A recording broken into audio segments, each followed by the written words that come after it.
What's going on, y'all, and welcome on in.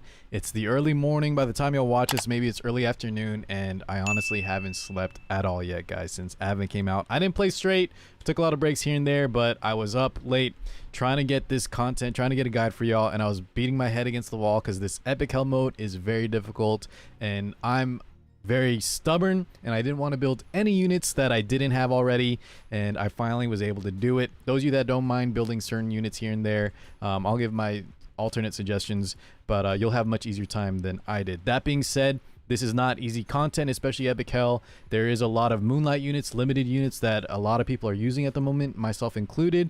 But the good news is, guys, all of you watching should be able to complete hard mode. Let me know, depending on how new you are. This does run for 2 weeks, guys. This is the second time Advent is coming around, and the main thing is it's a 2-week event that we can get some nice rewards, and especially a lot of these modification gems, okay? But good news is, guys, if you can't complete Epic Hell, if you can't even complete Hell, and you just want to do hard mode, which most of y'all watching should be able to do, that's why I'm not going to really focus too hard on it. We'll focus more on the auto hell and then my journey on the epic hell manual. But if you can only do hard mode, guys, don't even sweat it. Let's go ahead and talk about why. So in the exchange shop, like I mentioned, there's some very nice rewards. Pick up everything from the normal shop, because if you can just farm hard mode forever, that's completely fine, and you'll be able to get a few of the epic hell goodies as well, because you can convert or exchange for 10 of the epic hell currency, the Inferno Origins. What that's going to let you buy is 4 of the Dark Connection bookmarks. You get the 5th one from the Reputation tab on the main screen, and that'll give you access to the Element Summon, guys, on the summon page. A 3 to 5 star dark unit with pretty good odds at getting a 4 or a 5-star. Not too bad chances. So let me know, guys, if you get lucky enough to get an ML5. Good luck. But you can get all this just through hard mode. You can also, with the leftover 2 currency, you can buy 2 of, I would suggest, the Immunity Greater Modification Gem Selection Chest. I think that's the best one. And the good news, like I keep saying, guys, is that the rest of these are absolute garbage. Crit set is okay, especially if you in RTA you like to run Crit Immunity Pen Set 222. But that's more endgame stuff. Just know, guys, most of these sets are just they're okay to bad. And that being said, with how difficult this content is, don't even worry about, honestly just do hard mode. If you really want to auto hell, the main thing is so that you can get a lot of these greater modification gems and fodder them off if they aren't good. That way you can save those for currency to convert the selectors. You get 2 selectors through the Alchemist Steeple, I believe, per month. So that's the main thing that you can farm this Advent mode for, besides just getting these one-time rewards, okay? But overall, don't sweat it too much, guys. It's very difficult content. I'll give my advice, what I learned on the mechanics for auto hell and then epic hell. And yeah, let's go ahead and start with the auto hell mode, boys. Alrighty, guys, here's my Advent hell auto. This is I just recorded a quick run. It's pretty much 100%. But there's a lot of different mechanics between this and epic hell, but let's go ahead and cover just what the bosses do while we farm auto hell. So basically, guys, like I mentioned, auto hell is something you get currency faster. You could just farm the basic hard mode, which is the easiest mode. But if you want to get a lot of greater modification gems for immunity sets or to convert away to fodder, you can go ahead and farm this on auto hell. It's pretty simple if you are end game. If you are newer, guys, this may be a little bit tricky to do on full auto. But essentially, the first part, guys, the boss, essentially we just want to stack as many counter units as possible, because the boss takes reduced damage when it is the unit's turn. So most of our damage is going to come through counters. Units like Champion Zerato are very good. Spirit Eye Celine, especially because both of these units can transfer away debuffs.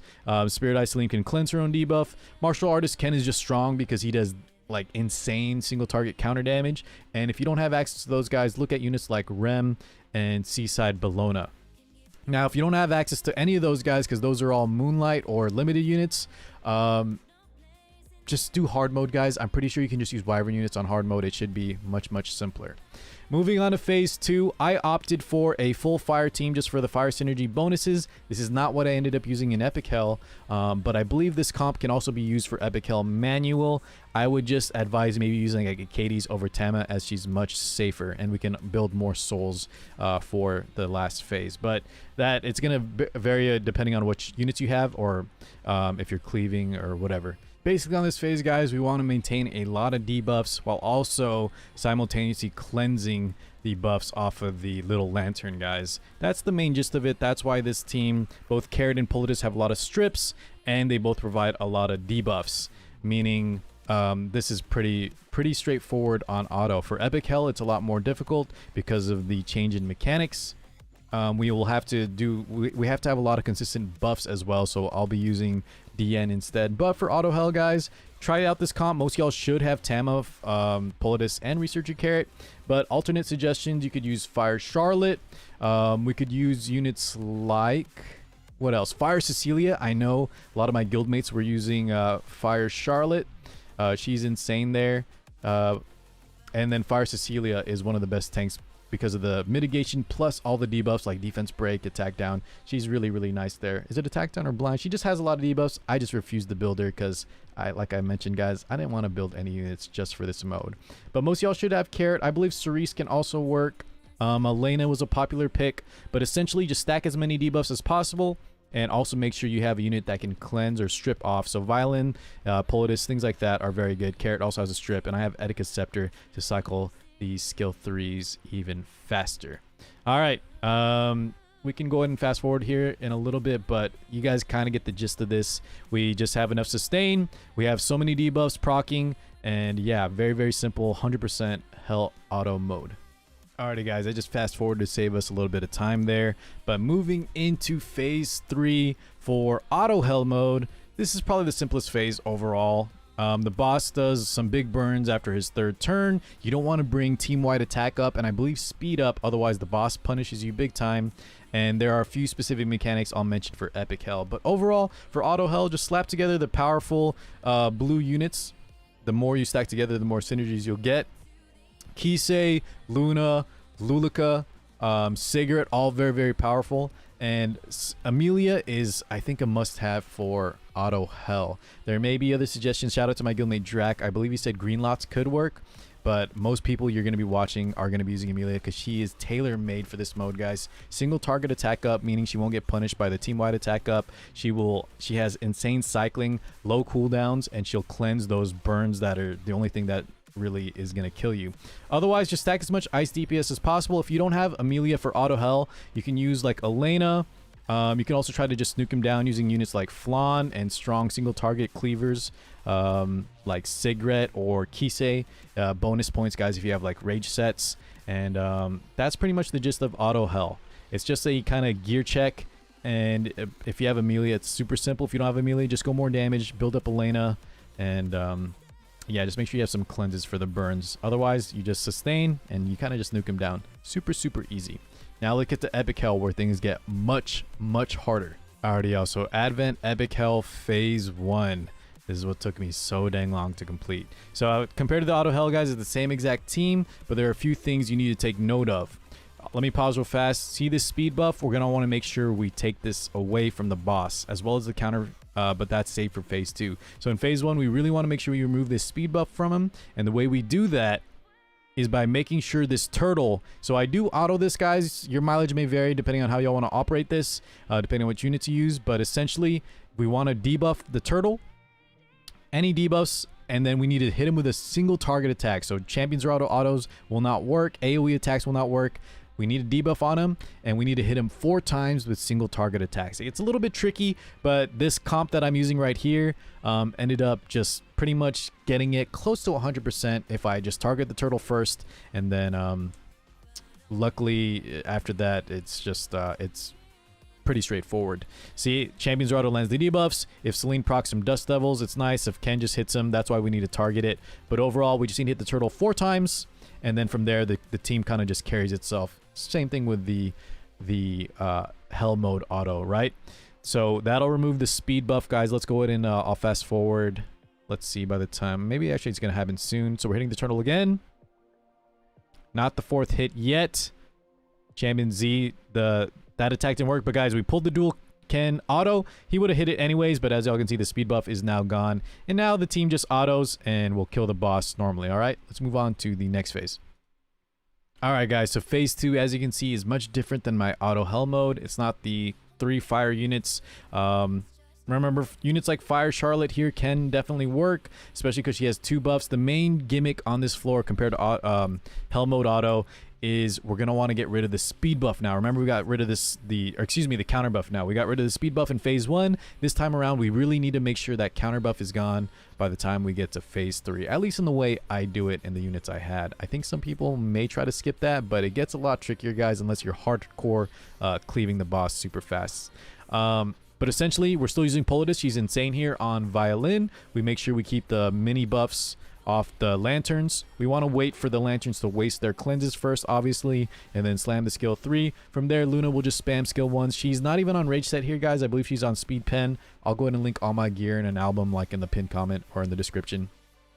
And DN is very important because to get rid of that counter buff, guys, we need to hit the boss 7 times with a unit that has 2 buffs. So since DN provides 3 buffs at 3 turns each, she is one of the best units here, and she'll be the unit we use to sustain. Now, one thing I had to know, guys, is when to soul burn, because DN's healing is not the best. Of course, we need Rod of Amaryllis, and I like to soul burn the skill 3 after her first set of cycling. Okay, your mileage may vary, of course, depending on how strong or how fast your units are, but that's what worked for me. And then from there, I save all the rest of the souls, guys. And I don't think I ever even soul burned Luna's S1, but if your gear is a little bit weaker, you may need to soul burn the Luna here, or if you're using like a different DPS, just to push yourself into the next phase. But overall, as you can see, guys, we hit the boss enough times to get rid of that counter, because we kept hitting him with units that have 2 or more buffs. And yeah, that removes the counter set after hitting him 7 times, the counter buff. Now, it's the same thing I mentioned in Hell Mode, guys. We want to make sure the buffs stay off of the mini guys, the lanterns, otherwise they counter a lot. And we try to avoid hitting, like right there I hit with DN, guys. Probably not the best choice, but overall I was just trying to pump as much damage as I could. We really shouldn't have hit him there, because it gives him a CR push when he doesn't have debuffs on. And yeah, from here, it's pretty straightforward. Once the counter buff is gone, we just want to make sure Luna and the crew are able to push the boss into the range to push him into phase 3. So I'm kind of just avoiding hitting the boss to CR push him, and sustaining the team through DN, and waiting for Luna turns to kind of push him into the next phase. All right. That's pretty much it, though, guys. I'll let it rock for a little longer just so y'all can watch it, but I'm pretty sure I covered most of the gist here. Once the counter buff is gone, you can try to go ham. I think I'm pushing the damage now to try to push him into phase 3, just to make sure. The debuffs, of course, will stop the unbuffables and stuff like that. We want to just stack as many doses with Polydus. Same thing with the auto Hell Mode, right? So Luna here is going to try to push him, and we need one more attack to push him into the next phase. I'll go ahead and fast forward a little bit here, because it's pretty redundant at this point. Polydus dies, but that's fine. Like I said, there is RNG in this epic hell, and this took me a long time, guys, to make this comp work. All right, Luna will push him into the next phase right there. There's the bar, and we move into phase 3, guys. And this one was the biggest headache by far, because I didn't want to build up. I did not want to build up Sigret. I did not want to 60 my Flan. I didn't want to do a lot of things here, but we made it work with these 3 units. So Amelia, like I mentioned, is the queen here, and we're going for mega damage. All right, so Kisei, I believe, is on rage set. I think I'm on rage pen here, but the gear is really not that great, guys. Like I said, I'll give an imager link or an album so y'all can see what I was rocking here. But the goal is to make sure Flan doesn't die. It's very scary, guys. As you can see, the burns here are doing so much damage, but we live, so I made sure I have enough health on Kisei and Flan to live through those burns. We give ourselves attack up and crit damage up. Remember, no team-wide attack, otherwise the boss will punish you. Amelia here will provide the sustain. Since we don't need an S2 yet, Kisei has all the buffs she needs, and we still have 2 turns of defense break. Now, there's one thing that's very important, guys. I made sure all my units, and you'll see on the my gear stats, they all have close to 85 crit, meaning they're 100 crit versus fire units. And since we're using ice units, they all have 100 crit. I think I'm using the crit chance artifact just to help gear that out, but I was just slapping things on. I tested so much gear, guys. It took forever. But if you don't crit the boss, your units will dispel that defense break or whatever debuffs you have on the boss, which will completely ruin the run, right? Since I have rage set, and of course defense break is insane, I wanted to maintain that for as long as possible. And if you don't have 100 crit, your Amelia and Flan, when they're out of skills, will cleanse that buff off the boss, or the buff will cleanse himself when you don't crit. I'm checking here the CR bar. I'm checking my skills. It's getting a little spicy here, but spoiler alert, guys, we do clutch out this run. Basically, I'm just using a lot of cycling here to make sure Kisei stays alive. Immediately keeps the entire team healthy. CR pushing attack up, and Flan is there. I believe we may cycle back to a skill 3, and then she'll push Kisei again. But we have 2 CR pushers. Big buffs between attack, crit damage up. Both of them are single target. Even though I think you could use crit damage team up, you just can't have attack up or speed up team wide. But these are the 3 units that work for me, and 50 Flan worked just fine. I just had to give her enough health. Now, alternate solutions, guys. If you have Sigret is just much better than Kisei here because of her 2-turn combo. You can also just opt for units like Blue Luluka. I heard is very, very nice here. So depending on what you guys have access to or what you're willing to build, you'll have a much easier time. But if you guys do have a million Flan and you don't have access to Sigret or Luluka, try out the Kisei here. I believe Luna could work too. I was trying Luna as well. Pretty much just swapping Luna back and forth between the phase 2 and Kisei in phase 3. But I think Kisei worked out the best for this final phase because it seemed like she did a little bit more damage overall. But yeah, guys, that about covers it. Like I said, don't even sweat it too much. Hopefully, if you have these units, you can just copy exactly what I did and start farming those greater gems right there and fodder those off or get the immunity ones. So you can craft your perfect gem, sub-gems, all right? But anyways, guys, I got to call it there. Pretty sure the video has been long enough. Thank you so much for watching. Good luck. Let me know what you got in your ML poll, and I'll catch you guys in the next one. Peace out, everybody.